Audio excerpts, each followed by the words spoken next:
अहाँ के परिवार में बहुत क्लेश है, अहाँ के परिवार में झगड़ा बहुत हो रहा है, या अहाँ के परिवार में दुख बहुत है, रोग लाग रहा है बहुत ज़्यादा, बहुत परेशान छी, तो ई जे नरसिंह देव भगवान के हम अहाँ के मंत्र सुनाबे जा रहल छी, ई हरेक दिन एक बार कम से कम अहाँ प्रार्थना करब तो जरूर सुधार आयत।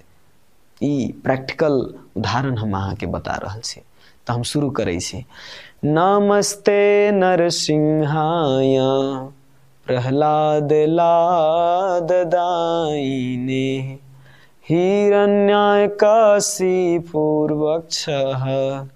शिलाटङ्कारनखालाये इतो नरसिंहा परतो नरसिंहा यतो यतो यामि ततो नरसिंहा बहि नरसिंहा हृदये नरसिंहा नरसिंहमदिं शरणं प्रपदे तब कर कमलवरे नखाम अद्भुत सिंगाम दलिता हिरण्यकशिपुर्तनुभृङ्गं केशवधृता नरहरि रूपा जय जगदीश हरे जय जगदीश हरे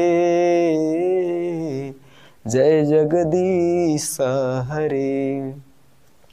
तो ये आरती एक बार ट्राई करके जरूर देखो, ज़्यादा न 1 महीना करके देखू, अहाँ के जरूर लाभ मिलत। एक बाद अहाँ अपने आप कंटिन्यू करब एकरा।